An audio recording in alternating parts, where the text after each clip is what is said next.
What I'm saying is, do I expect Wildcard to win? Yes. Do I think it'll be closer than people think? Yes, I do. Okay, Tim. I do. I'm not even going to argue with you. Time will be the greatest judge, won't it? The thing is, no, because it's going to be a 2. I'll tell you what, let's just get into the game. Let's do it. Let's do it.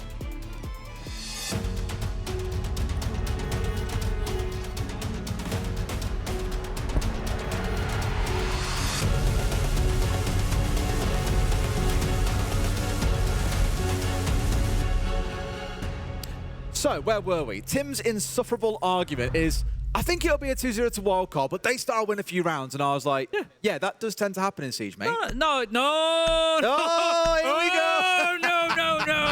No, I'm not having it. No, absolutely not. I said, look, I think we get some close maps. I think maybe a 7-5, a 7-4. I think it's a close game, but yeah, I do think Wildcard come away with a 2-0. And you were like, no. What was my actual response to that, Tim? No. It might sound like that to you, but the actual response was, I think it depends on which side, on what maps. And I think with how this one goes, and from the labs that we saw yesterday, this is one of the ones where I think Daystar will be pressed to get over 3. Now, of course, I'd love to see them do more. It's, a couple of these guys have been on the international stage before. They were at SI23, but for 3 of them, they have not been on a stage of this caliber. And you're against a team, and the reason probably why I'm so excited about Wildcard is this is a team that, as the desk said, kind of came out of nowhere a little bit last year. Reload was like, all right, then you went pretty far. You lost to an eventual finalist in CAG. Okay, then so be it. That's cool. They then went to go and do the same thing at Munich and, of course, finish in 4th place, losing to M80, who eventually won the whole thing. I think Wildcard are being slept on as a team here, and with the last few months they've had to go away and work, you're going to see something really spectacular at this tournament, and I think today will be a statement game from them. I might go full Daystar bias. Go on then. Just to rile you up. You won't rile me up. Every kill they get. The thing is, I know you're kind of doing to me what I normally do to you, and you're just being really insufferable. It's annoying, isn't it? Like, I know they're still going to lose, but you're still like, but they won 3 rounds, didn't they? And I'll be like, Tim, shut up. I just know it's coming. I know it's coming. Yeah, I think they're going to do all right. Let's see how we get on. We're going all right, Tim. Give me a round prediction. 9 maps across the series minimum. 9 maps? They're going to win 9-0. That's a long series. 9 rounds across the series. All right, okay. I could get on board with that, but I think I'm going to go with 6. Okay. Let's see who ends up the closest then. Round 1, let's see who comes away with the win. I will say, on the other side, I know I've been kind of, bigging up Daystar a little bit there. Impressed with their performance yesterday. You're absolutely right. Wildcard with quality. They were great in Munich. I'm, reasonably good friends with Lagonis, and I spoke to him a few times while we were there. I spoke to Lagonis a few times while we were out there in Munich, and the vibes in the team were so good. They can see that the work they've been doing is paying off. He's a really patient guy. Everything's kind of steady and nice and evenly paced about him, and you see that coming through into the siege as well. They spoke about it on the desk with the IGL-ing of Spiker and the way, the cohesion in the team and the way that they can adapt and everything else. That comes from the top, and yeah, Wildcard, they've been a great team this year. And as well, I'll go back on my slander on Daystar because you are right. They had an unbelievable performance yesterday against Elevate. I think they took every round but 3. Yeah, 3 rounds. They were very, very impressive yesterday. This is a team with a former world champ on it, by the way. Absolutely, yeah. So this is kind of where the proof hits. They've got to prove themselves here against the big team in Wildcard. Not that Elevate aren't and haven't got the capability to be a big team, but I think it's fair to say yesterday was a little bit of a walk in the park for them. This one might be a bit of a different story. For now, Wildcard have got very focused out on the east side of things. They've got control of Electric now as Dash steps in on the Nomad. Couple of players off towards his right, and we've also got Baby Shark looking on towards Catwalk. So very clearly, a heavy push in towards this east side of the top floor right now. No one looking to hit Fish or in towards Garage just yet, but they may well do soon. That's my concern for Wildcard here, is what they're doing is they're playing to basically overwhelm Daystar, because you've got Seal playing out on Catwalk, you've got Pika playing out on Aqua Stairs, so you've got a couple of players that are kind of away from the action here. So Wildcard could flood in numbers, IT, Connector, Electrical, and overwhelm Joe and Souffle, who are playing in those areas, and that's something they need to be aware of. But Souffle, he manages to take one down. Azuki as well. There is a couple coming back from Wildcard along the way. Leaves us 3v3, but Pika has had to relocate. He's had to move from Fish Stairs back in towards the main site just to help prop up that defense a little bit. But look at Souffle's position. He's really tucked in inside of IT, and yes, sure, there you go. Freebie onto Bay. Good stuff, and with that might be enough to hold on. Kansan was in looking to get the plan down. They've gone straight in on towards Pillar here, but they've got to win some gunfights, and Kansan can't get away with it. I think they made it a bit too... Shut the hell up, Tim. Shut up, Tim. Don't come for me in the chat, that was a joke. Shut up, Tim. Bias caster! Bias caster! He is a bias caster. Raining on this man. Tell him to shut up.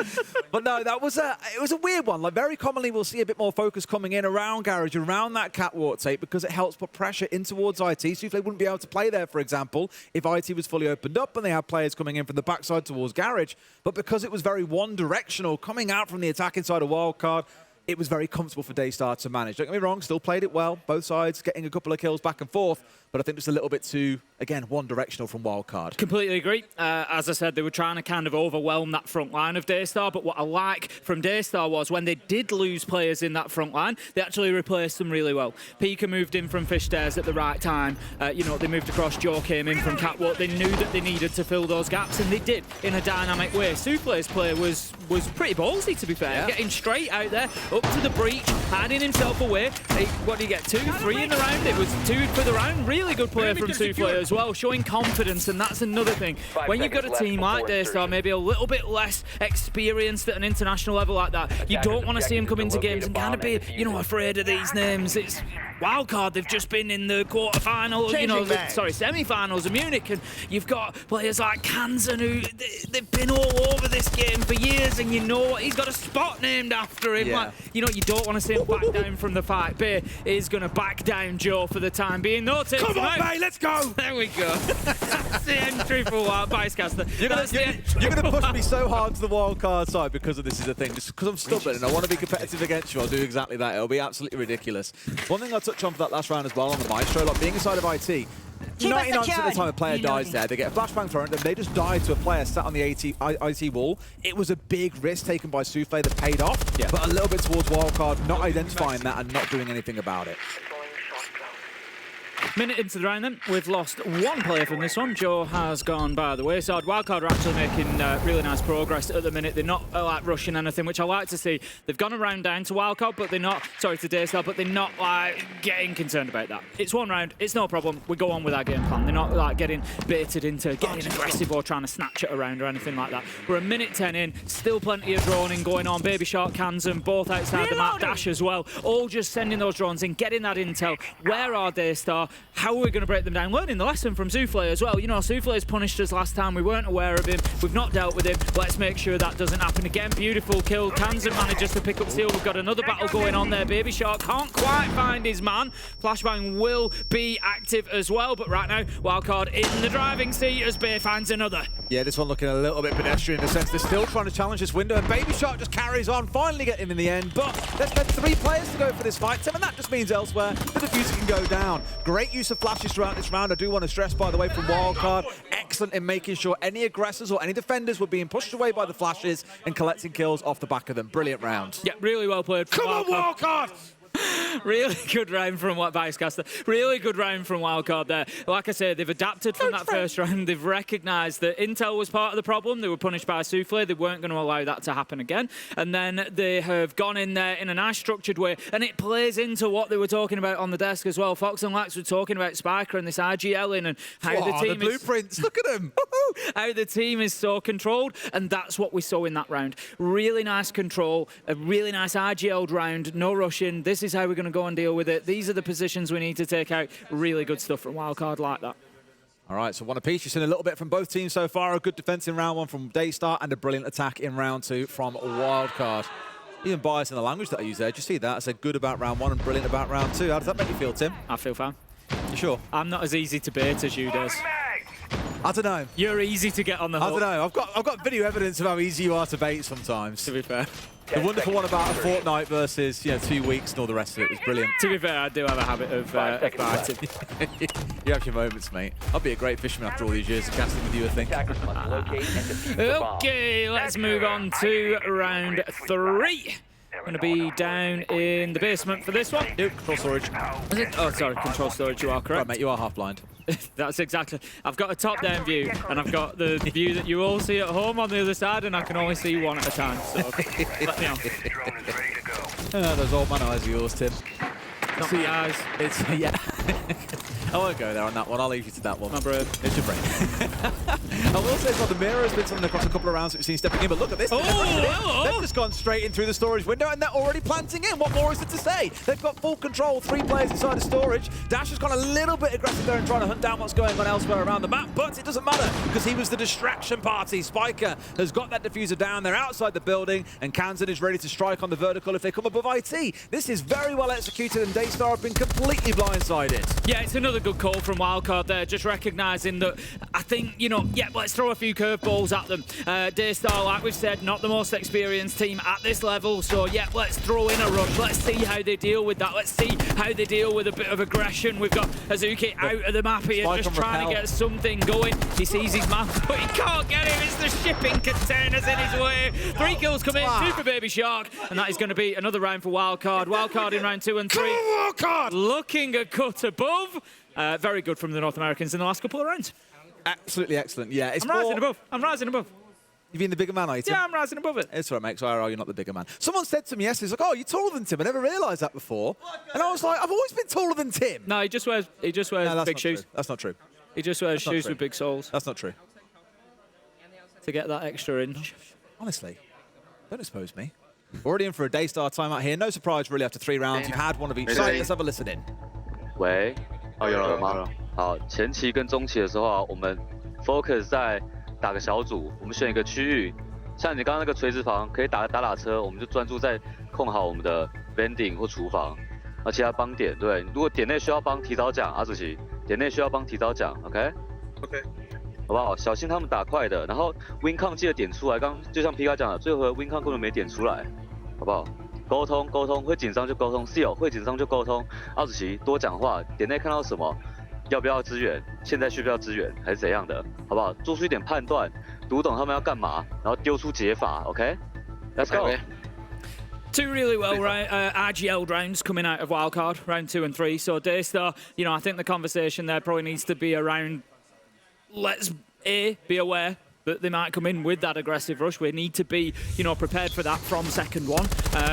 But also, I think it's about, you know, controlling the round, controlling the map, not allowing Wildcard to be coming in on this kind of land grab and moving through the map. You know, round 3 it was a quicker rush and just go in and get the diffuser down, but round 2 was very methodical, just kind of, you know, we're going to edge forward, get that kill, we've got that ground. We're going to move forward again, we're going to get that next kill, we've claimed that ground, and I think it's about, you know, slowing that process down. Good thing for Daystar, they back up to the top floor. That's going to help them. They were very good last time. What I would like to see from Wildcard here is get them surrounded. Get that attack coming from multiple directions. We criticised that in the first round. It was all east side, all connector IT. Didn't really work out for them. I think stretch Daystar on this defence. Give them something to think about on every single side and see how they manage.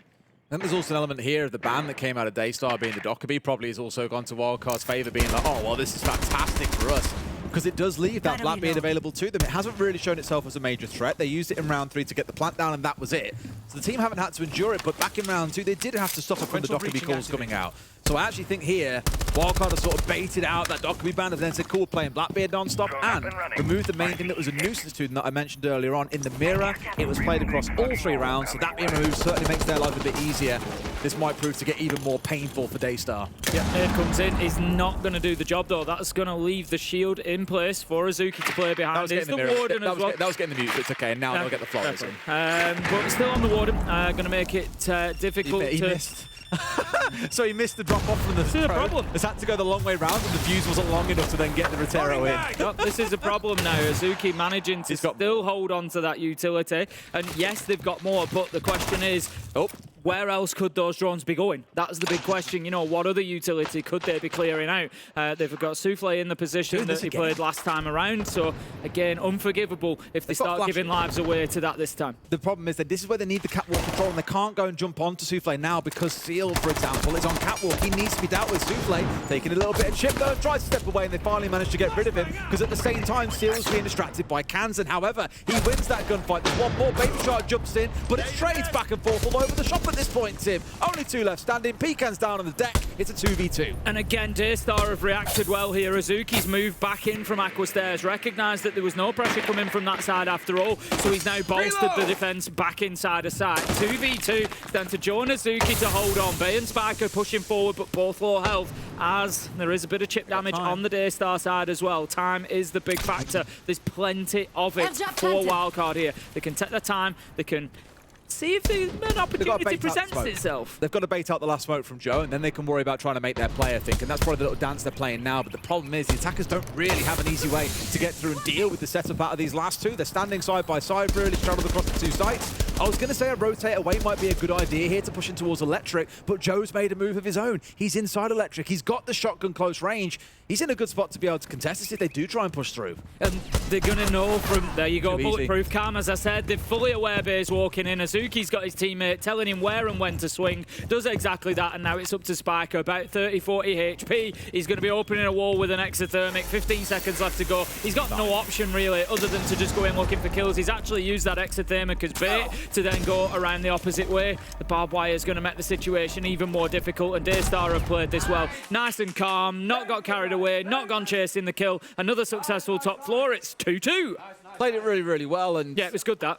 I again still have question marks. I know there was some attention put out towards the west side of things, you know, trying to get the shield in Aqua, that no one actually pushed in through there. And then this hopping in through the window in towards Garage Catwalk, again, a bit curious. Like, they lost 2 players trying to do that. It just feels like if you'd actually committed players to trying to get control of the bottom of Garage and working up from there, very common that you stick a player in that Garage box and then have them walk up the stairs later. With that, they'd be able to put a lot more pressure on towards Souffle inside of IT.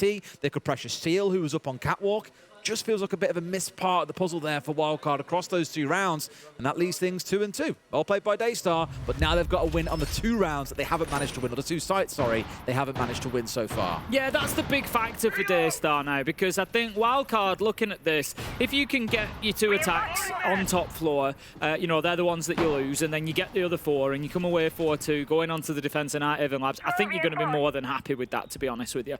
So for me, Daystar, they want to be finding at least 1 more round. 2 would be fantastic, but they need to be picking up one of these other sites. Basement really is the one that you're looking at. I'm just having a look through the players. There's not a huge presence off site. They've got, you know, one in sort of cafe hallway. Cargo stairs is pretty much site, and then they've got Souffle upstairs in IT. So they could really do with Souffle doing a bit of work here up on the top floor. Maybe get that entry kill, you know, really open things up and give Wildcard something to think about, because last time Wildcard attacked onto this site, it was just such a steady, methodical, procedural round from them, and it was clinical, to be honest.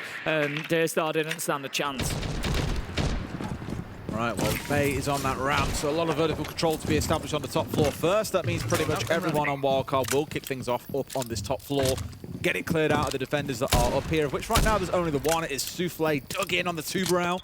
Common operator you'd expect to see Tim on the downstairs. I'd expect trying to slow things down, but here it can potentially be to try and stop the Ace Downwards, opening up walls and starting to pressure across that top floor so easily. I like what Souffle is doing. He's moved himself into service. He's got the hatch open and he's just playing right on top. Oh, he's going to drop down now. He's just playing right on top of it. So he was just waiting for that minute mark to say, right, I've burnt a minute out. They've chased me around on top floor a bit. I'm now going to drop back. And then that signals the rest of his team to drop down 1 level, and they start getting themselves back to site. And now you've just got Pika and Seal that are on those stairs looking to play out there. So I like this start from Daystar. I'm not sure they've wasted quite enough time at a minute 15. I think they could have held on for a little bit longer. Souffle gets taken down inside a site as well. Not ideal. Spiker managing to find that kill. Wildcard not off to a terrible start here, but the clock just needs to be in the back of their mind, because they do still have some work to do. The real painful part is there is Souffle. You've lost the Tuberow that's gone down. As I mentioned earlier on, he was the big stall part of this that can slow down Spiker opening up those walls. It's a dream catch, don't get me wrong, for Wildcard.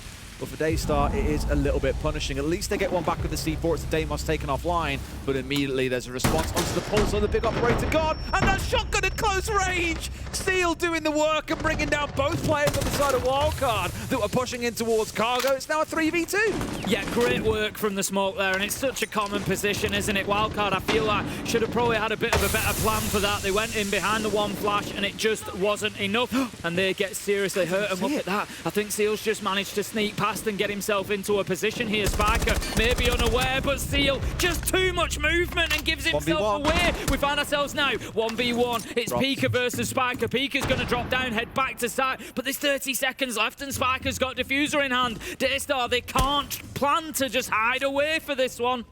Well, Spiker's got to get the kill. We actually did a very similar spot yesterday in our G2 game, I want to say it was. Maybe it had been the prior one where there was a plant going in inside a tank here. And I believe it was Doku then ran out from where Pekan is right now and gets the shot onto the player to win the round out. Spiker's going in for the kill, so knows where he is, but Pekan hits the shots he needs. Spiker goes down, and Daystar pull into the lead. 3-2. We expect them to do well on the defense. The big questions for Daystar are going to come on the attack, but you still got to get those rounds on the board, and getting that basement win is really good for them. It means that Wildcard can't come away with an advantage after the attack when they move into the defense, which is where we expect them to excel realistically. So they start doing well. Wildcard just, again, I think, you know, failing a little bit on that push to cargo stairs. They need a better plan here. There's two of them, they swing, and it's difficult because you're playing on a single doorway. You're giving him the engagement in the wrong place, really, at the kind of wrong distance, because you can't create a situation on a single doorway like that whereby it's a lose-lose for the smoke. There's every opportunity because you've got to swing one at a time, otherwise you're going to shoot each other. You've got to go one at a time, and that's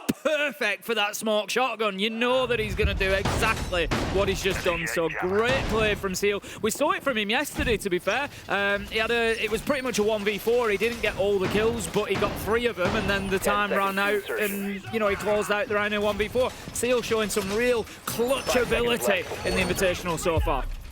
All right, well, we're looking to go down towards a similar sort of setup as before with the Pulse and the Solus coming on side. A lot of information being fed across the Daystar, and I feel it's good for them to have made this adaptation to what we saw from the first 3 rounds out of Wildcard, because what stung them in those 2 rounds they lost, it was these very execute, fast, rush-heavy rounds coming out from Wildcard. How do you stop that or prevent it? Have information it's going to happen. A Pulse and a Solus 100% help towards that end, but I think there's a bit of respect being shown by the other side because Bay is cross onto the IQ. Joker on the smoke going down easy early on.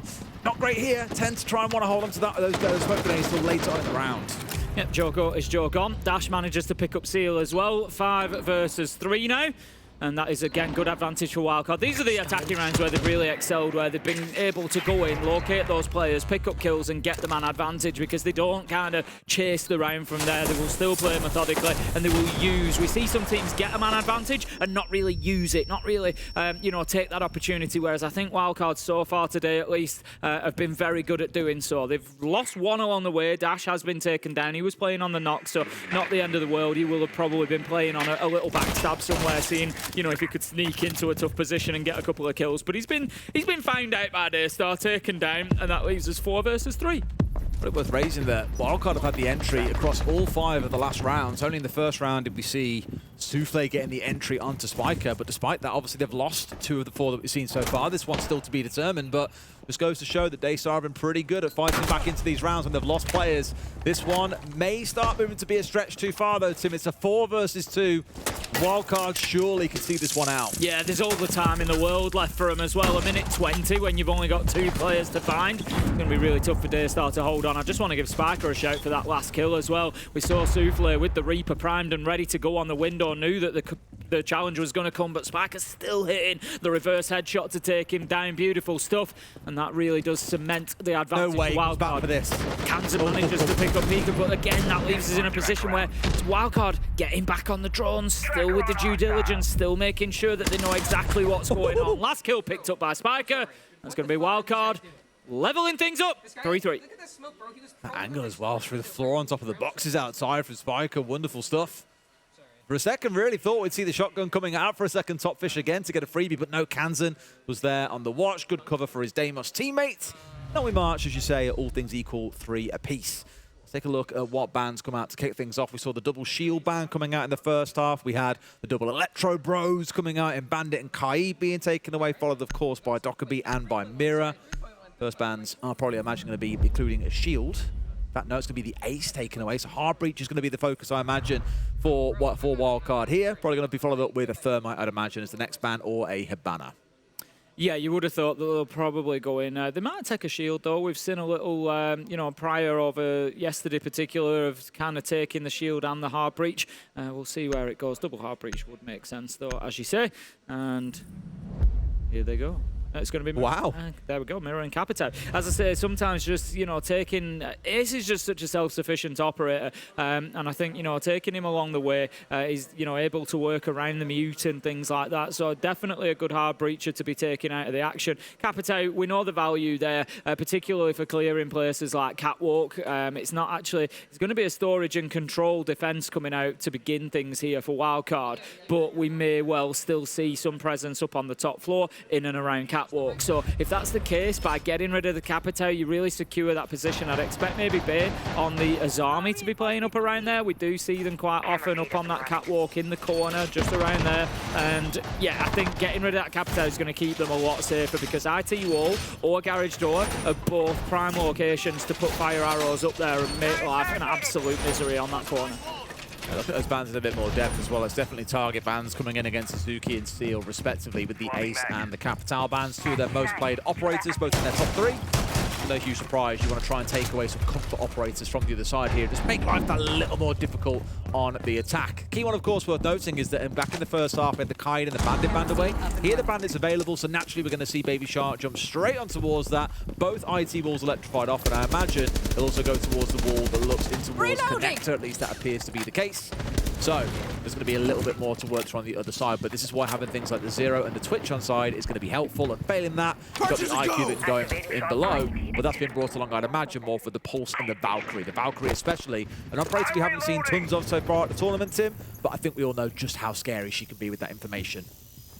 We see it just being pinged out there from the Solace. Like you say, the Valkyrie as well. Just real heavy intel game from Wildcard. And it's going to make life very, very difficult for Daystar. I'm very interested to see what they do here, given that it's their first attack. As I said at the beginning, an attack is going to be the more difficult side for them, I would expect. I like this though, bringing the IQ in, taking away that util that we're talking about straight away. Still a couple of cams left active, but I'm sure when they go into the region, it's not going to matter. Because the damage has been done before they could get there. Sparky takes down Joe with a nitro. This is the thing, they've been playing into this intel game all day long when you've got the Soulless, the Valk, and the Pulse on side. It's just horrible to play against. And as you've seen, one C4 thrown, one connected. There's still 2 more in back pockets, Tim. Plenty more boom to go around in this round. Well, let's not do it again. Let's not be silly. I think he was a little bit too far across that it went on the electrified side when he was trying to get the non-electrified side and just happened to catch it. Okay, unlucky. We're going to see... Not ideal, as you famously said, Tim. No, not ideal indeed. Oh. 5 versus 3 as Dash manages to pick up Seal, and Wildcard just having the run of the show at the minute. They're up there on the top floor, making it difficult for Daystar to come in. Every time they try to get in through a window or door inside of the map, they're just being challenged immediately. Souffle does manage to pick up one onto Dash, but in all honesty, you feel like that's maybe all they're going to be getting out of this round. 2 versus 4 now, a minute left to go. They don't have Diffuser. Azuki's down, actually, going to be finished off by Spiker, and this one looks like the race is run. I do love how mobile we've seen Wildcard throughout this defense as well. Like, it's something we commented on yesterday for a couple of teams, G2 especially on Clubhouse, a map that very famously had as their permaban. They played it extremely aggressive, always trying to get onto the flank of Shopify Rebellion. Sometimes it worked, sometimes it didn't, but it was the fact they didn't stay still which made it hard for Shopify Rebellion to deal with it at times. And I think you've seen that out of Wildcard here, not resting on the laurels, not sitting back on site. They have kept on being mobile around the map and hunting down those final couple of players on the Daystar side. Really good first defense. Yeah, it was very, very solid, and that's why I said, that's when we're going to see the real test of Daystar, is when they get onto that attack. The tactical timeout, of course, has already been taken, so there's nothing that the coach can do to kind of interject any further here, and it's going to be up to the players to figure this one out on the attack. But yeah, number one here has got to be getting inside of the map. Now, don't get me wrong, I think control storage, if we're being reasonable, control storage for me is probably... If we're being reasonable. If we're being reasonable, because I know what you're like. What am I catching strays? What? It's not a stray, is it? It's based on past behaviour, does. Finish your point. I think control and storage is one of the most difficult sites on Nighthaven to get inside the map. The places that you would see, you've made the face. I knew you were going to make. I think because it's that mid-floor, You've got players above, you've often got players below, and it makes it very difficult to get in anywhere. All your points of ingress are kind of within a room of the main site, whether that's up and down, whether that's left and right, they're kind of within one room. So you've always got somebody fronting you up when you're trying to get into the building. Whereas I think for, say, a top floor, there's no reason that you shouldn't be getting in. You should be into meeting, into connector. You should be able to push in maybe towards Catwalk or Aqua, get one of them. And I think getting boots on the ground inside the map is much easier when it comes to a top floor or a basement defense, because you're kind of taking yourself to one extreme of the map, top or bottom, and it just gives you that bit more space as an attacker. Reasonable. No comment. I refrain from commenting. You'll never know if I agree or disagree, and that's probably the way that this should end. As it stands, we're back up on that top floor again, and it's more of the same with the Bandit coming along. IT electrified off, but also, of course, got Connector electrified off at the same time here. So it will be that little bit harder to push on forward for Daystar, if not already made harder by the fact that Seal has been picked off nice and early here. Again, Wildcard are playing quite aggressively. They don't want to give over any real ground to the other side. Always want to try and keep Daystar on their toes. And it's true of more structured teams, but I think also slightly more like fragile teams like Daystar, who are still trying to, you know, find their feet a little bit. I think, especially here at a big tournament like this. Again, for most of their players, it's their first time on the international stage. If they've got a game plan in mind, okay, here's our set strat, here's how we attack, here's what we're going to do.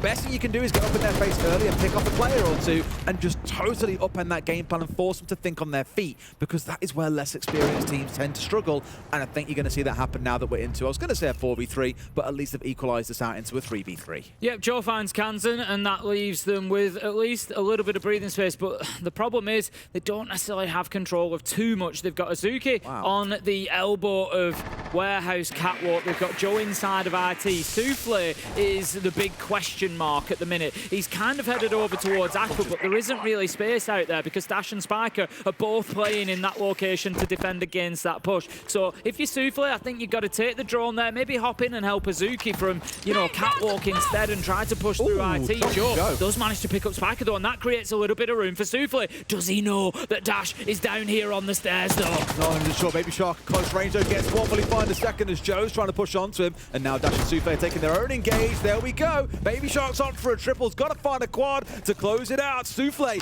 pushing in, looking for his man, but of course that's a drone. Baits it out with the throw. This is so winnable with the DMR. He's up against, you know, SMG or shotgun. Those are the choices. If he can keep this long angle to the engagement, it really benefits him, but he couldn't. He went moving in to try and find that kill, and he gave Baby Shark exactly what he wanted, and that was that opportunity to just close the gap a little bit and hit the shots with the SMG. Great finish from Wildcard, but Daystar, you feel like that was probably, if you're not going to win a round, it was about as close as they were going to come to getting an attack. I think the problem there in the 1v1 was he hesitated, Tim. Yeah. It's all good sitting and holding the angle, but he kind of ran and then stopped at the doorway where he was exposed to both sides at the same time. Wasn't then good up ready for the challenge to come in. Just looked a little bit messy, unfortunately, for him. And it does give Wildcard the round to go 5-3, opening up that 2-round lead in our favourite round in the game, Tim, of round 9. Wildcard win this one. They've got a 3-round lead, and we're at map point.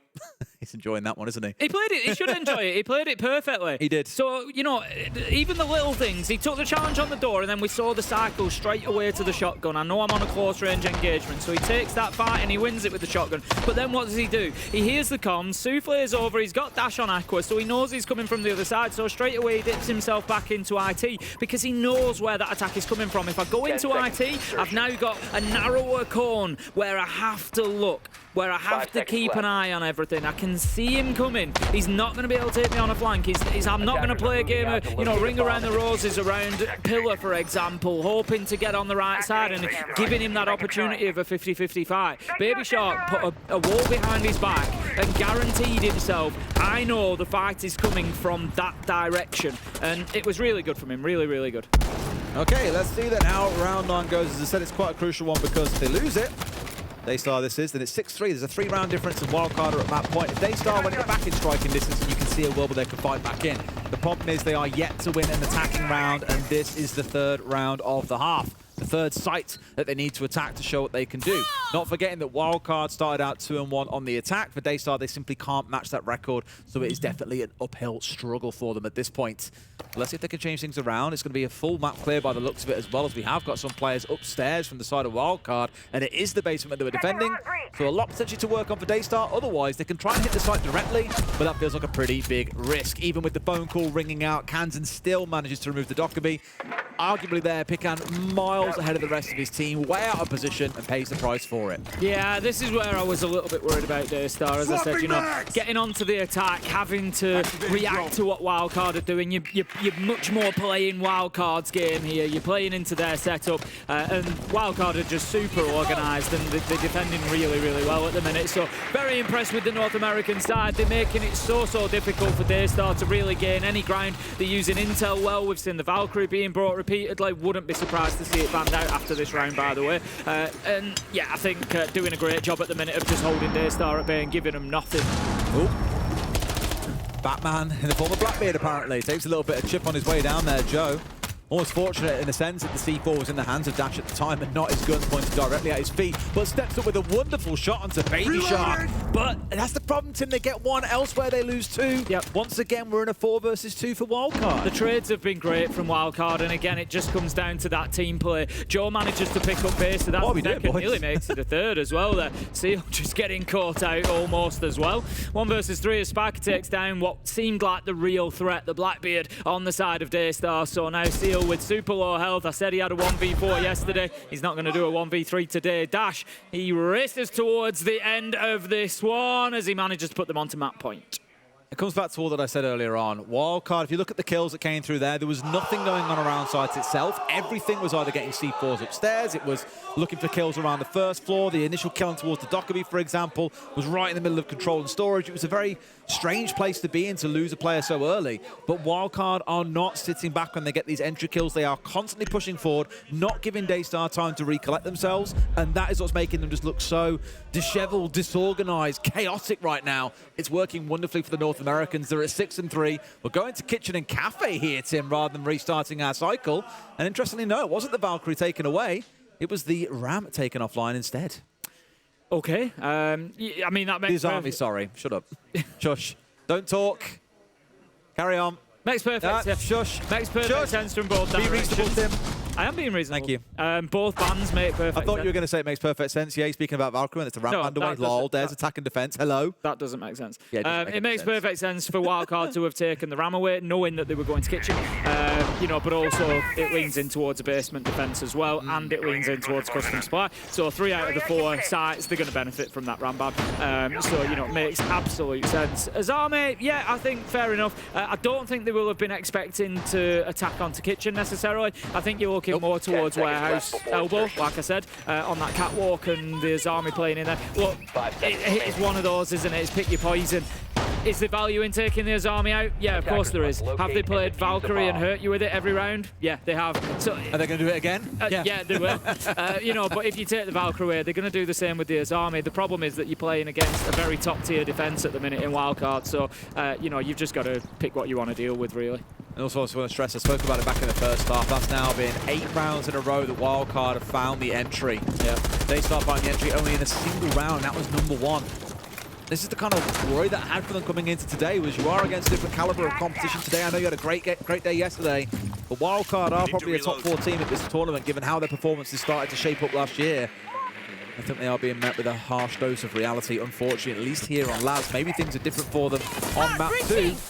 If things carry on as they have, it could be very, very rough, as I expect Wildcard start on the defense on map 2. I just need Daystar to get one more round. I told you, mate, 6 rounds. That's what number I put to it. If they can get one more and they go for 4, then I'm happy. Nope. Souffle manages to take down Kansan, just overcoming that 8 rounds of consecutive entries, but the trade is there. It's a little bit late, but it gets the job done. Dash managing to take down Souffle, and that is going to be a big loss as well. They've just lost those Rotero drones, so utility may well stay in place for Wildcard now. Baby Shot's got a C4, and he's currently lurking around underneath where Pecan was pushing across in the gridlock. There you go. Spiker finds the other one. Still another C4 yet to toss as well. They've been very, very good with these C4s throughout this half. Wildcard playing off a lot of the information they've held onto, and even though they haven't got a lot in this round, they'll still look for it. Baby Shark not quite finding his man, but it's just a reminder to Daystar, we can find you at any given time. Yeah, you get a feeling that Wildcard now are going to be pushing this one over the line. 4 versus 3, very much, you know, plenty of hit points on the board. Joe just take that dash up, but again, we've said this, the trade game for Wildcard has been good. Maybe not a direct trade, but once Daystar get a kill, Wildcard always seem to find one in response, and they keep that man advantage. And again, it just shows that they're working really well as a team. They've got crossfires established. They're there to impact on each other's deaths. They're there to you know, keep that man count advantage for themselves. So really, really good from Wildcard. Well, the last 2 players in Daystar are now both gathered inside of the lobby and pushing their way from north down towards south and towards the site. Makes it a little bit too easy for Wildcard to sit back there. They've got one player off to the right, one to the left, and one dead ahead. Almost like a 3-way crossfire starting to form, or at least points of aggression to send back onto them. It's not going to be pretty. Pecan starting to move his way down the corridor to the right, as you can see, but Baby Shark finds him first, unfortunately. It's a 1v3, and it is map 7-3 to Wildcard here on Labs. Off to a strong start at SI. Yeah, great performance from the North American side there. Coming in, you know, we always say you can only beat the teams in front of you. I think Daystar, particularly on the defense, they did put up a good showing of themselves, but ultimately you could see towards the end there the gulf in performance between these two on Nighthaven Labs at least. So we have to see how they go on the next map. All they can do is dust themselves down and pick themselves up, Tim. Let's see if they can do it after a short break.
It is a tale as old as time. You get a little bit of hope for APAC, and then it slowly but surely fades away. My question to you, was that first half veiled with a positive 3-3? I don't think so. I think on a map like Labs, you obviously want to have more than just a 3-3. Daystar looked like their entries were struggling to be able to find picks on their defenses. It cracked their confidence a little bit. Then when they went to attack, they didn't have a response for anything Wildcard were doing. They weren't bringing the right operators to answer the information that Wildcard was gathering, and Wildcard's entries from start to finish of the game were just doing so well at finding those pick and isolating Daystar. Yeah, and as an Australian, I've got to say, okay, as an Australian, yes, Are you I Australian? love APAC. I am Australian. G'day, Yeah. mate. How you doing? You would never have known. G'day. We typically have quite the stereotype around Australian beaches, in particular sharks. We are absolutely terrified of sharks, and today I think Daystar are taking that fear and moving that into the server. Yeah, they absolutely are. I mean, Baby Shark, we have to highlight him. I mean, one, he's in his own home here in France, but to begin with, the fact of the matter is, I mean, this round 8, to be able to bring this round back, swing it back into their favor, get the man advantage. Again, he is a rookie. He is just coming into this. I mean, this is only his second S-tier event, and he comes into this well-prepared, well-mannered, well-versed, ready to adapt on the fly, just no pressure on his shoulders. And for being such a young rookie, to be able to do that time and time again and lead by example, even with players behind him like Dash, like Kansan, who will yield tons of experience, titles even, just really speaks into his own individual prowess to be able to make his place and his statement here on this team. Yeah, that's actually that's cool.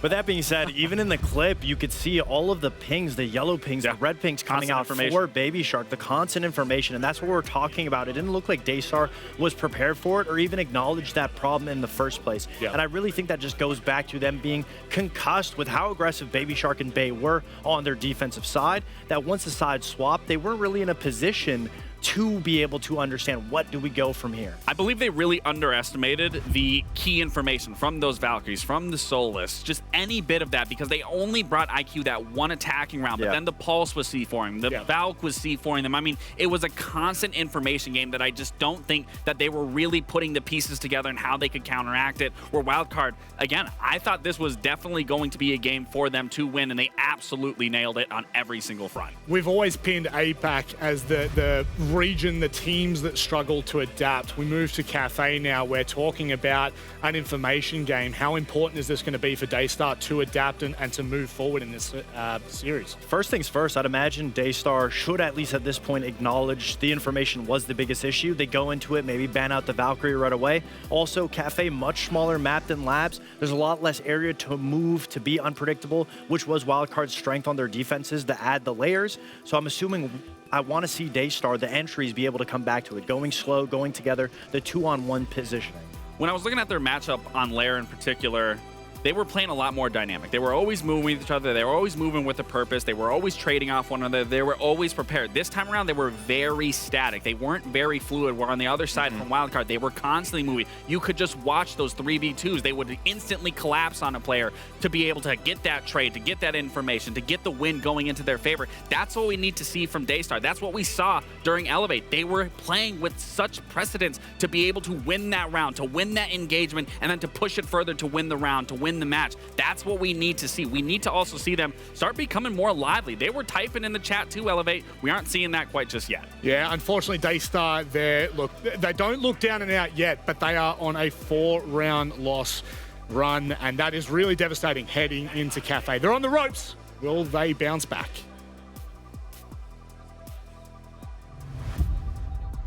Will they? Will they bounce back, Tim? Yep. Will they? Yeah, they will, yeah. What's the score then, Tim? 7-0 this map for I them? reckon so, yeah. Yep. Yeah, there is actually a real upside on this map that their attacking win rate is better than their defensive win rate. And it's because their defensive win rate is honking, Tim. They win a third of rounds on defense in this map, and I'm really worried about that for them.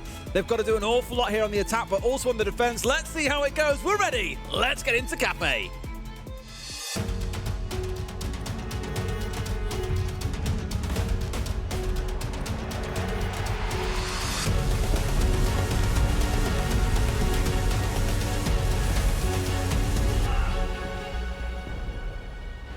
I've never seen you look so sad, Tim. I don't look sad. I just don't want to live in a world where you're right. But that's the world you've always lived in. Sometimes, you know, sometimes you back it and it's wrong. I don't know. Well, you always maybe back Daystar come out and get a win here. We'll see what happens. The stats don't favour it, I'll give you that. But let's just see what happens. You know, all joking aside, Wildcard looks phenomenal towards the end of Night Event Labs. They just look so clean, so tidy. You know, and I know we can argue all day about, you know, if they're against one of the stronger teams and etc. We need to see that proven from Wildcard. Of course we do. But you can only play what's in front of you, and they played very, very well on that Haven. They were so structured, so clean. They didn't get, you know, dragged into any chaos or any silliness. They just played their game, and it paid off beautifully for them. Much like they said on the desk there, you know, Daystar really struggling to find the answers, not really always bringing along the correct operators or utility, and not just, you know, giving themselves an opportunity to create some space. So that's something that we need to watch for on Cafe here, particularly on the attack. Let's make sure that they're doing what they need to do. They're giving themselves the opportunity to win. Wildcard will kick off on the defense, so, you know, that's not ideal for Daystar either, because Wildcard can just continue with that same momentum that they had on Labs. Yeah, all jokes and turn the screws on you aside. Like, there were some positives of Daystar back on Labs that I'd love to see carry on over into this, especially in those rounds that they did win out. Like, they had some convincing moments. They were winning out 1v1s. They looked like they were able. Yeah, exactly. They were happy to take the fight. Just once Wildcard stepped their game up a little bit and turned the aggression on, that's when Daystar started to buckle a little bit. So let's hope we can see more out of them. What we do need to quite consistently see is a couple of their players really starting to shine. You know, Jogor had a pretty good last map, but even then, he and every other player was still negative on this team. There was no one that could rise up and match the likes of Bay and Baby Shark, who between them both had, what, 22 kills? They were going absolutely nuclear, only dying 10 times between the two of them. Someone's got to rise to match that standard, or this could prove to be a very, very difficult first attacking half of Cafe. But Tim, it's not all bad. Let's look at the site that we're on. We're on the top floor of Cafe, and famously, as you know, it has got one of the lowest defensive win rates on this map, yet teams very often insist on starting there. It's very, very curious. So if you're going to start out on a good foot, now is the time to do it, Daystar. This is the thing for Wildcard. I look at this and, like I said, I know a lot of teams, you know, prioritise and preference this top floor site. I get it. No, you don't. You hate it. I don't go on about it all the time. I get that it's the team's choice, is what I mean. I get that it may be their preference. I don't get why, because the stats don't really back it up. But that's actually perfect for Wildcard in this situation, because I feel like if you come and win top floor, they're almost certainly going to go on and win Reading and win Kitchen. So you're 3-0. You know, you've got a great start, really, in my mind. You're almost getting the difficult side out of the way with this top floor. And they start things off beautifully. Spiker couldn't have hit anybody much better, I don't think. Taking down Pecan on the Capitao with the Nitro. Kansan doubles the advantage by taking Azuki down. There is a little bit of an answer there from Seal, managing to pick up Dash. But other than that, they've lost the Amaru, they've lost the Capitao. That's about 80% of your execution strat gone. However, 2 kills from that hits him. One player on the window, the second one pushing in Seal as he drops on through. Just inside. Kansan got to go big on this one. It's a 2v2 on the top floor temporarily, and Spiker ain't losing that one. Finds a 2 in towards Cocktail of 3 for himself, and now Kansan has just got to watch the stairs below him as Joe's going to work his way up. Couldn't repel him towards White Window, so he was a little bit behind the rest of his team, had to work his way up White Stairs, and he's got to go big. I mentioned that he had a brilliant first map for his team. Definitely the highest in terms of kills overall. Some good moments from him, but now he's got to go absolutely massive. Kansan gets that closing kill, so it's going to be 3 for Spiker to close it out. A good first round, but a small moment of worry there, I think, for Wildcard, as Daystar did flex a bit. Spiker's just so good. Just, you know, for a young player in the hot seat, so to say, you know, as the IGL, his not only does the team play so organised, I know this, is something that Lax and Fox discussed before the game started, but his ability is ridiculous. It's not just about what he does in terms of the voice and the organisation of the team, but you see it there. He comes out when his team needs it, bang, double kill. And all of a sudden, a round that looked difficult has just become winnable. It's gone from a 3v2 to a 2v1 in their favour. Just great stuff from him. I honestly, I can't say enough positive about Spiker.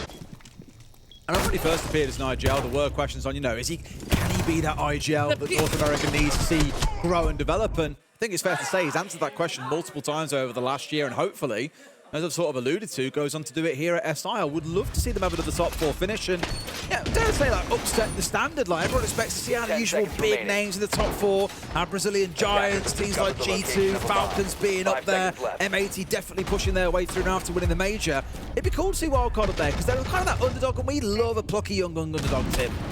Yeah, we do. It helps that they've also got a European player on side. Of course it does. But yeah, they're a global team. I enjoy watching Wildcard, and we've seen why over the last match. How about a Weibo Wildcard final? That would be class.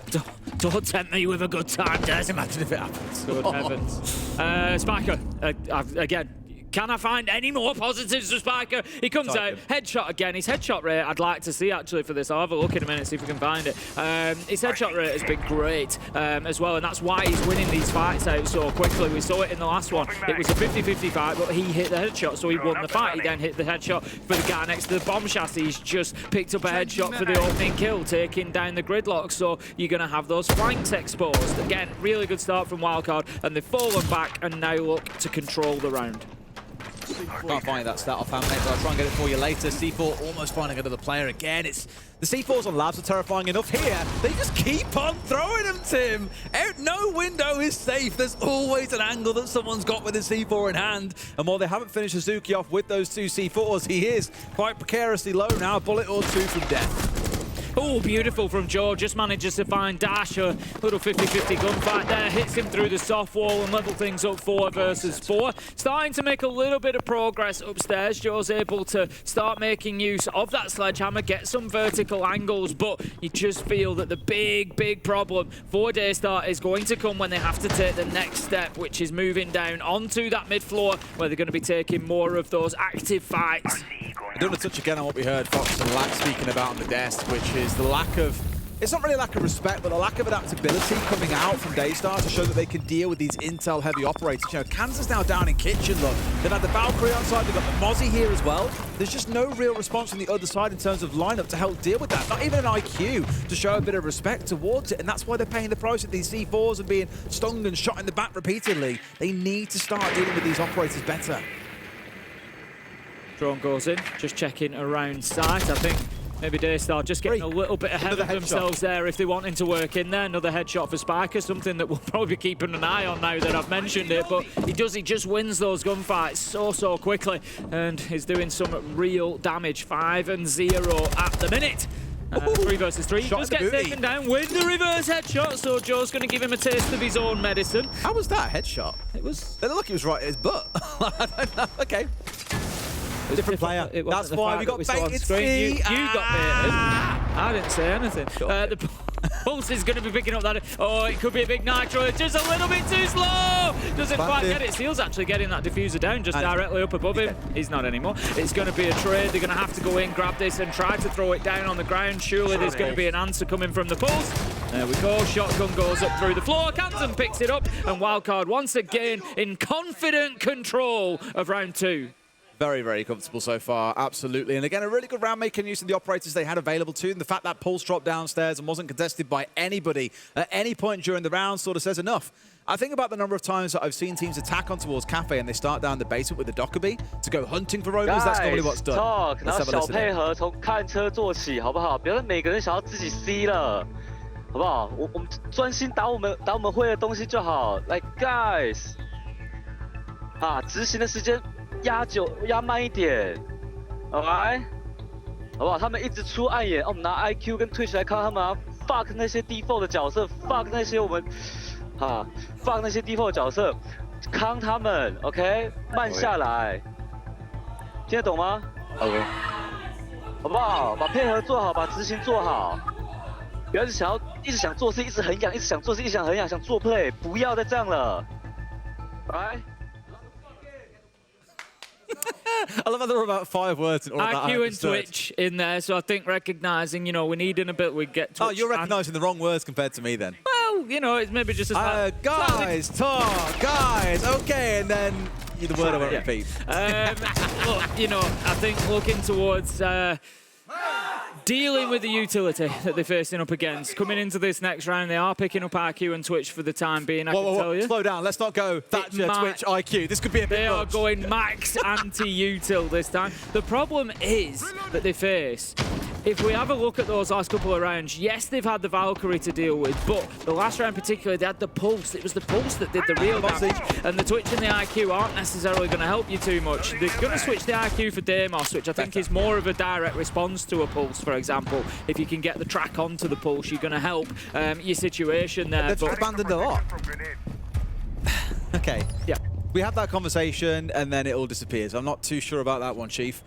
The thing is, like I mentioned earlier on, the Dockerby for me would be a brilliant choice here. Like for catching out onto a Pulse that's roaming around, Dockerby is perfect. Can't use his gadget during that time, you can hear where he is. So many teams on this map start with the Dockerby somewhere and use it to start getting pushed through the map, forcing these roamers back. It's why I think she's the most broken operator in the game. It forces roamers back towards site. They can't stay out aggressively. If they don't catch as a whip of you on a drone or as an operator, you're dead to rights.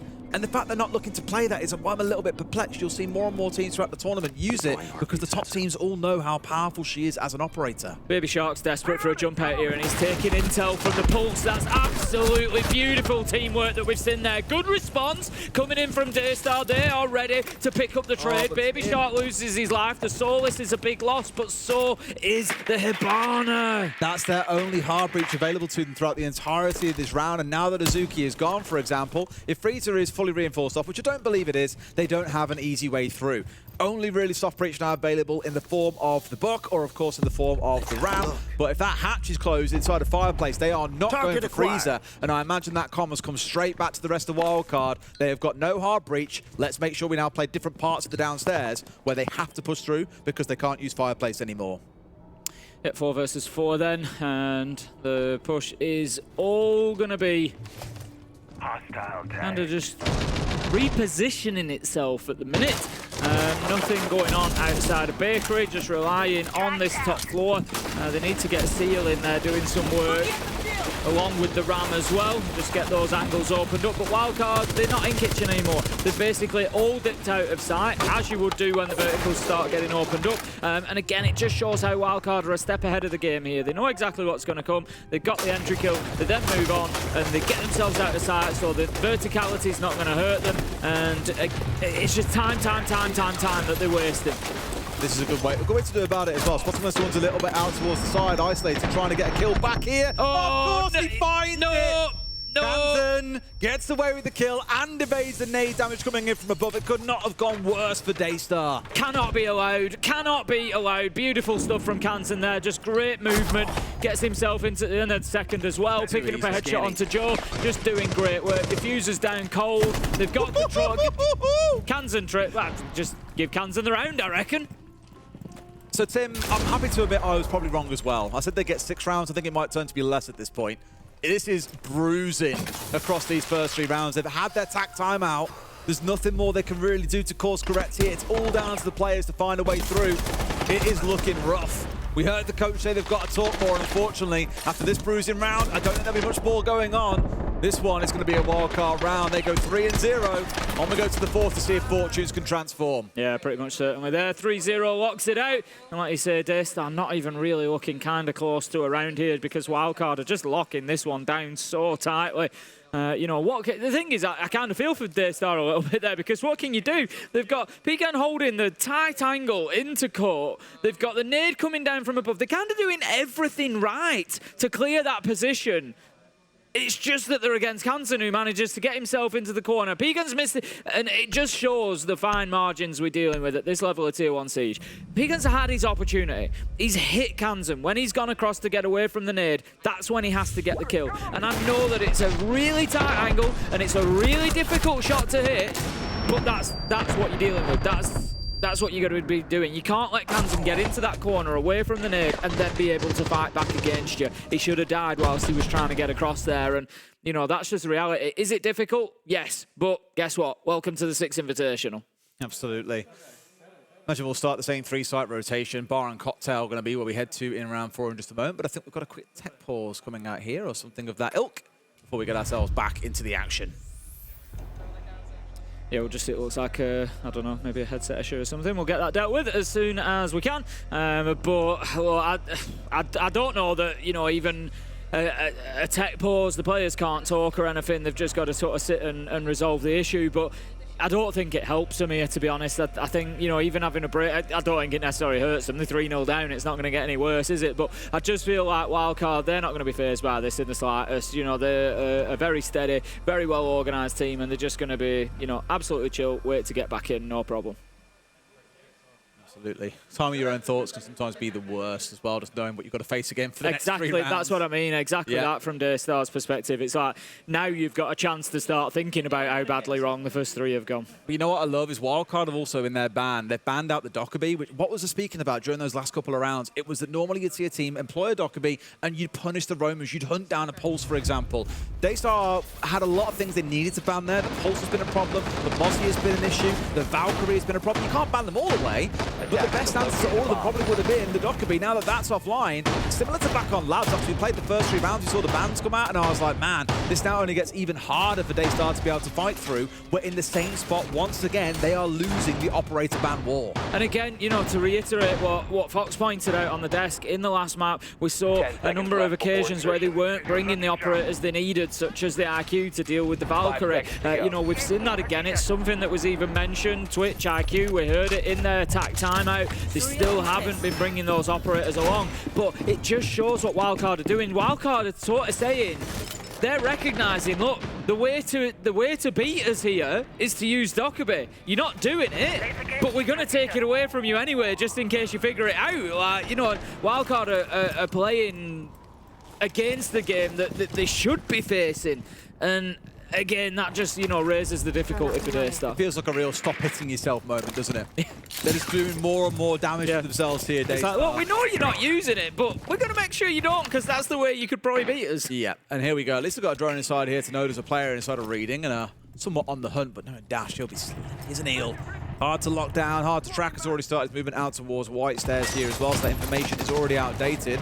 And I also love that Azuki's paying a bit of respect this time. It was here on the Capitao earlier on, where he managed to get himself C4'd off this window a bit too early, so now he's playing the longer range, hoping to find someone without having to play on the window itself. Very aware of any aggression or jump outs coming through.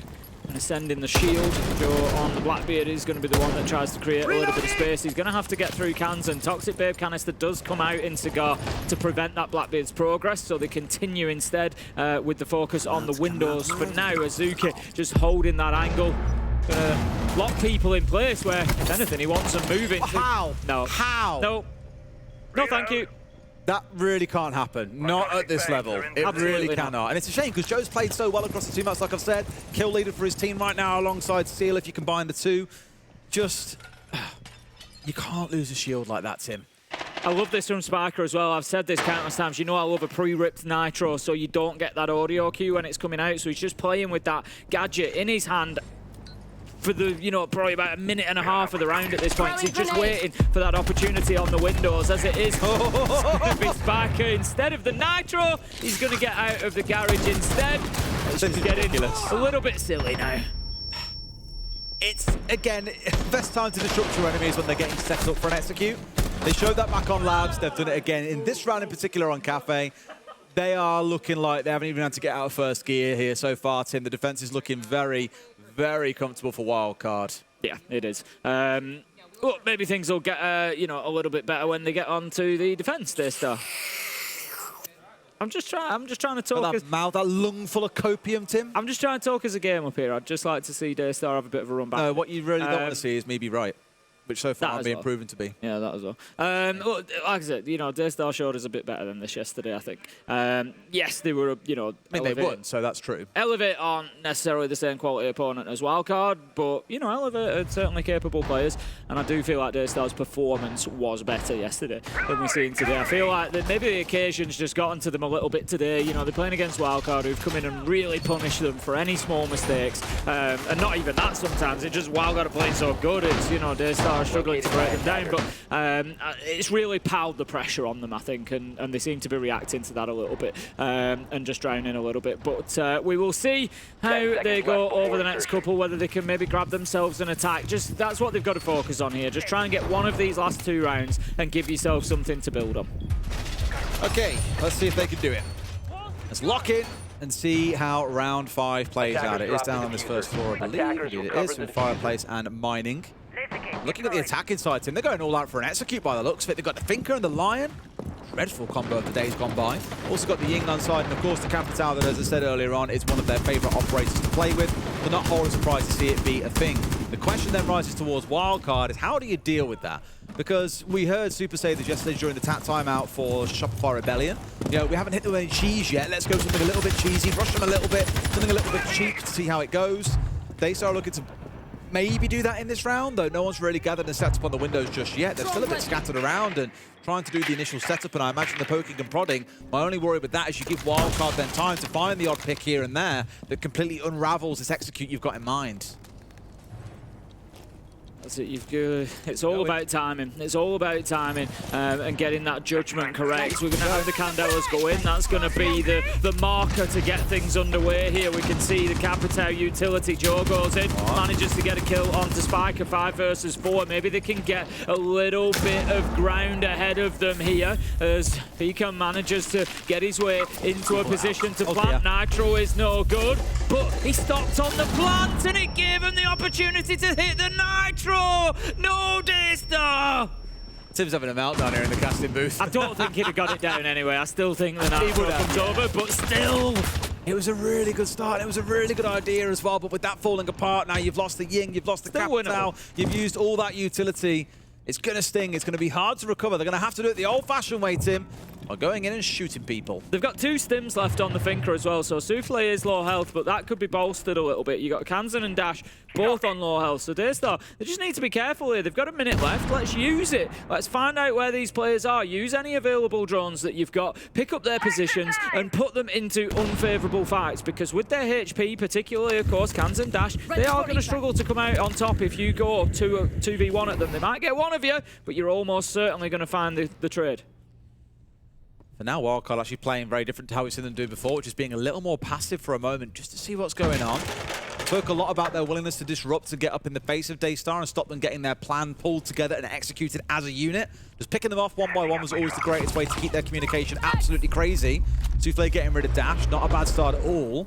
Bay was the one who I thought for a second might get something going here as he was starting to push out a reading, but that kill has pulled him back inside. They don't have the diffuser. The diffuser's down inside, so Wildcard are just going to be playing for the case here, but it's going to be down to Kansan. 1v3 becomes a 1v1. He needs one more kill. He sees him. He gets him. Kansan closes it out. Was it ever in doubt? Was it ever in doubt? He got that first kill onto Red, and I was like, of course it's Kansan. It's Kansan. We've seen this so many times. Definitely one of the most underrated players globally. Again, as you said, he's got a spot named after him for that unbelievable play in Bank. Like, terrifying. And really, you see it now come to the fore with how well Wildcard are delivering in this game. 5-0, looking unstoppable. And we're on for a 6-0 half unless we see some real magic come out of Daystar in round 6.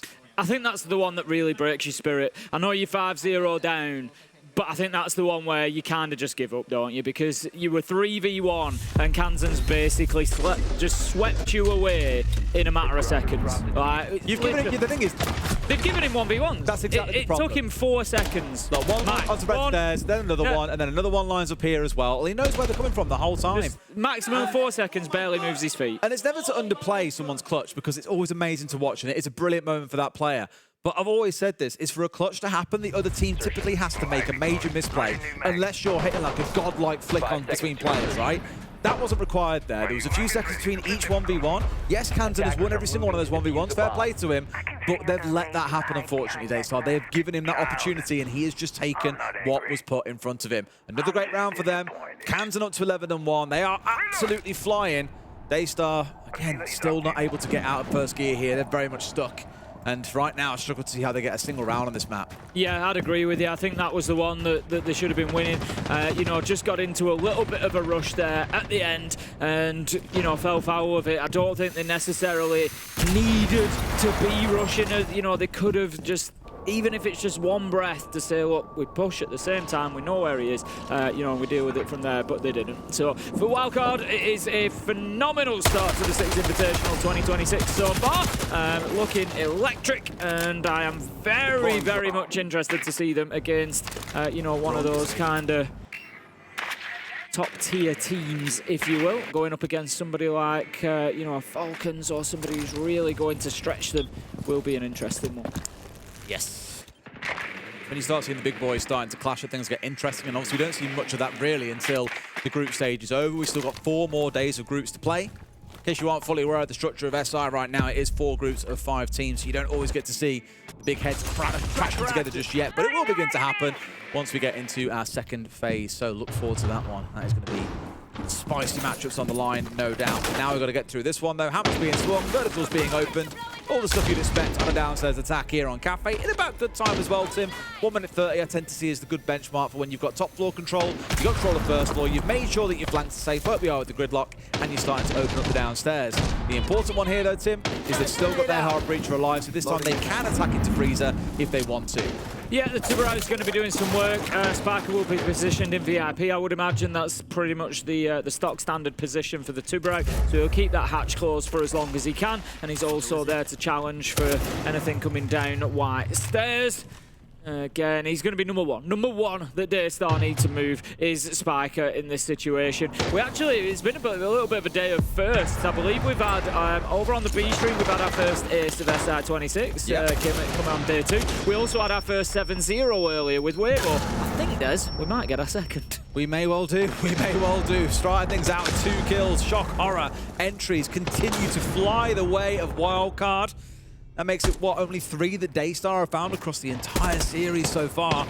16 rounds and 3 entries sort of shows you and tells you exactly how this game is going. They've also got the same number of rounds, coincidentally. Not looking good, and there we go, a flawless round to close out the half. We'll see them switch onto the attack, Tim, and I wonder if they just go for a fast rush in this round to get things over and done with. Yeah, very possibly. I think, you know, we probably will see a bit of aggression come out of Wildcard. We saw both types of attacks come out of them on Night Haven Labs. We saw the quick rush, throw the plant down. We also saw the very structured, methodical clearance, you know, and just sort of claim ground and move forward, claim a little bit more, and just sort of a little round of attrition, but see which tactic they go for here. They're going to have the shield of Monte taken away from them. They in turn will ban out Castle as we see the second bans come on through. But honestly, right now, I mean, you know, Daystar, I think, have got a better chance of getting around on defense. I don't honestly see it happening. I feel like they are just, you know, a little bit lost in this one against Wildcard. You know, they've come up against a team of a different class. Wildcard are a team, as you said quite rightly, they're on the up and up this year. You know, we saw them at Reload, we saw them go even further, semi-final at Munich, and it was a close run thing. You know, there was an opportunity there for them to get themselves a final, and it just gets better and better by the looks of things for Wildcard. Does. Well, let's see how their attack goes. There is, as you've always said, Tim, and I know you're trying to hold on hope a little bit and saying it, there's every chance things can turn around. Listen, I often say there are 2 halves to a game of Siege. It's not anymore, Des. There are 2 halves to a game of Siege, Tim. There's 1 round in this half, I think. Though, I will come back to the earlier stat I pointed out, is that Daystar are a better attacking team on this map than a defensive one because their defensive win rate is, and I quote, honking. It's not. 35% on Cafe is not a good defensive win rate to hold on to. Maybe they get their primary site. If you're going on a 3-round rotation... Can you stop changing your mind here? If you go on a 3-round rotation, 35% is 1 round. So maybe they get what about their for the 3rd round, though? I don't honestly think they're going to get their primary. I think Wildcard are probably going to win this now. But we will see how they go. Wildcard Wildcard just being cautious because, look, at the end of the day, Daystar, they are backs to the wall at the minute. They've got to do something, so we can see them on the doors. They're ready for a run out. They're ready to try and, you know, do something to get this game going for themselves. But Wildcard, again, are super organised and they're ready for it. They've been watching every window, every possible jump out. They are knowing what Daystar may try to do. You can take the team out of APAC, Tim. Still got away with it. You know what to expect sometimes. The aggression does finally reward them, as cautious as they were elsewhere. Spiker, now relegated to the Shadow Realms, going to have to eye-gel his team from beyond the grave. Souffle is a little bit low as a result, but he's still a gun that can run around and cause chaos for his team, so no major complaints. Baby Shark just going to be drawn in across that top floor. They're wanting to get themselves into Piano, really. They know that the Tubarão is playing in Pixel spot. Azuki manages to pick up Baby Shark. Daystar, 5 versus 3 now, building themselves an opportunity to pick up their first round on Cafe. However, Dash on the fight back. Kansen goes for the challenge, can't get it. It's a double from Joe, and it's over in the blink of an eye as Azuki manages to shut that one down. And it's going to be a first round to Daystar. There will be, I take it all back, there will be no 7-0 here. I was going to say to him, you've got to be more optimistic about Daystar. The pessimism saying they won't win the primary site is honestly disgusting. Like, how can you put a team down that bad? Yeah. I said they might win the primary site. You said they wouldn't. No, I didn't say that. Check the tape. You're like, I said, oh, you know, which round it could be? What, it could be first round, it could be third. You're like, oh, I don't think they win their primary site. No. I said statistically, if you win 30%, then I'm just saying, Tim, you've got to have more belief in teams at SI. You can't keep putting them down like this. I'm struggling with Daystar, to be honest. The thing is, it's no disrespect to I love seeing you do a full 180 from the start of this series. It's no disrespect to Daystar.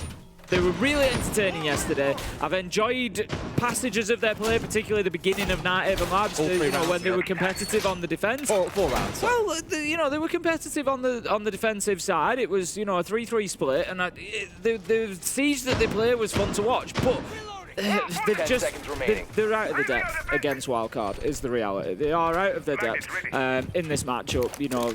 They're not really always bringing the utility, the operators that they need. Wildcard are just kind of playing on a different level. You speak of operators, what's that weird white icon in the bottom right corner of our screen? What operator is that, Tim? Lock a bit. What does she do? Well, she's going to make it very difficult for any roamers to stay out there on the roam. So if a team plays quite aggressive on the roam, she's a good operator to bring, right? Yeah, definitely. So more teams should do that. Really help them take ground and be assertive as attackers. That makes so much sense. Oh, wow. Thanks, Tim. I've learned so much today.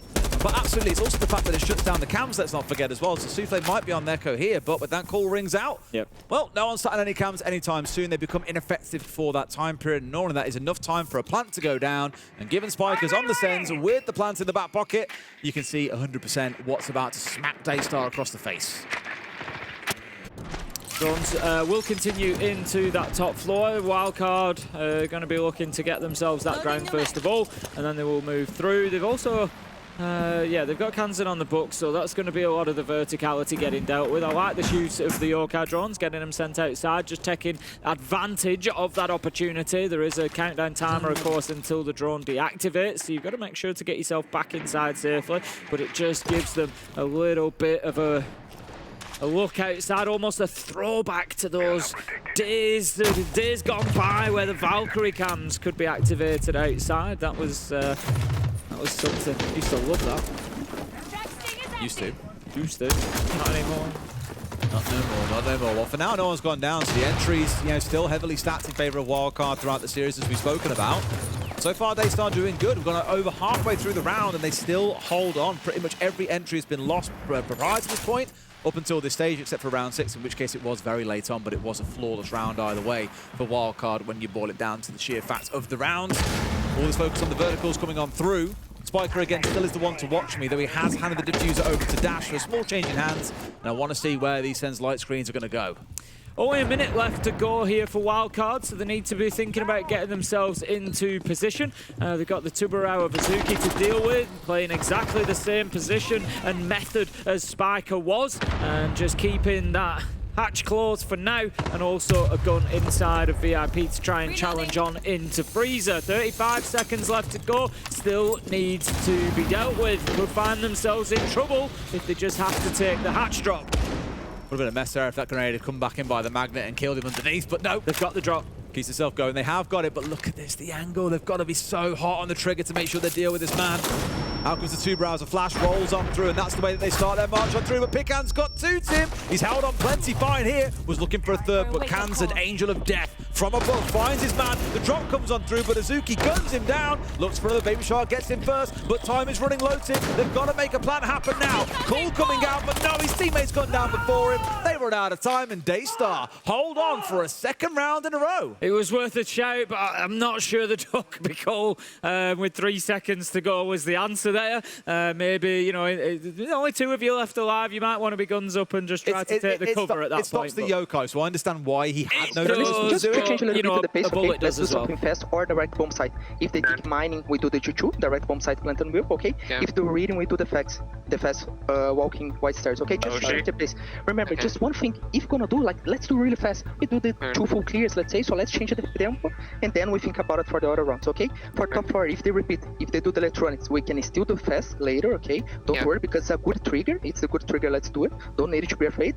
Or for top 4, if they do the default strategy, we need to get open kill. Do the open kill on Shaiko, the setup, okay? Let's Yeah, work or around that. nades. And then, no.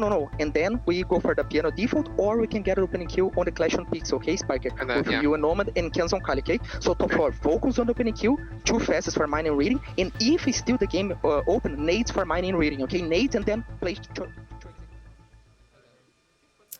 Coach friend. What do you think about what he said, Tim? You spoke to him loads, so you must have loads of thoughts. Very specific input coming in from Lagonis there. Look, we know Lagonis to be, a long-time IGL inside of the Brazilian league, so it's no surprise to, we often talk about the different approaches of coaches. Sometimes you'll come in and it's more of kind of a vibe check and where the energy's at, and, you just need to play your game and go and beat them. Sometimes it'll be quite a specific input to try and get a round or 2, and I feel that's what we've just seen there from Lagonis. That's coming in, with experience and saying, look, this is how we're going to beat them very specifically. This is the utility we need. These are the areas that we need to clear. If they play this site, do this. If they play that site, do that. And he's given them a blueprint for the next couple of rounds there. He has, and hopefully it's enough to get them through. It's the sort of thing I was calling for after round 6 was, okay, round 1, just run over them, go fast, just try and catch them off guard here and don't give them time to rest and get reset and get comfortable on the defensive side, which I'd argue now Daystar are starting to look. Now, we heard him speaking about this, like, mining, reading, fireplace setup. So from the reading side, then go fast down white. Whether or not they can make that happen or not is going to be the big question, because there are currently 3 or 4 players all sat around white stairs. It may have to be a more standard setup to start with, pushing in the top of red and then maybe looking for a flank down white later, or up white later, should I say. But as things start out, nothing crazy in terms of shields, nothing that crazy that suggests a rush is coming, just a Dockerbee that will help them move through the map that little bit quicker. They're going to want to get this done sooner rather than later, a wildcard. They don't want Daystar starting to come back at them. As I said, we saw the capability yesterday. If given a chance, they will snatch a couple of rounds. They will get aggressive. They do have, the capability to get those guns. There is one, but as you say, they are rushing forward here. There is going to be a push. There is going to be a look for kills. Bay manages to pick up Souffle. They're going to go straight on into sight. Think about getting a plant down. Dash is going to do that. Daystar, I don't think have got much of an idea here. The trap is in position to prevent the push coming forward. Diffuser's down. This one is almost certainly done from this position. Daystar become the attackers almost now and have to fight their way back into sight. Dash doesn't want to overextend there as the Deimos. He doesn't need to. Just hold your position inside of sight. But here come Daystar, Des. But here comes Kansan Tim fighting his way back through as well. He's on white stairs and has the control from here. Can see the default plant spot. There's only one left. It's all down to Joe Tim. He's going to find nothing. That's my coach. Steps in with the strat and the boys get it over the line. Wildcard taking all 4 points away from Daystar. Yeah, really good tactical timeout there, getting them over the line. I think it was probably an inevitability anyway. Wildcard was certainly the better team. I want to give a shout out to Wildcard there. They played that phenomenally. Sometimes, you're going to go up against teams that maybe do things differently. You don't always know what you're going to face. They've just gone about their game plan. They played it well. Structured siege. Sparker's had a great game. Kansan's had some big moments. Big moments? Timmy's got 14-3. Exactly. Brilliant stuff from them. And Wildcard certainly looking like a threat. Do we need to see him against better opposition? Of course we do. But Do I think that they can go beat better opposition? Yes, I absolutely do. Absolutely. And don't forget as well, this is their first game. You've kind of seen the starting point for Wildcard here. A number of teams were a little bit more ropey yesterday. Give them time and they'll warm in. There's still plenty more Siege to come, both on future days and today. Let's go to a break, and when we come back,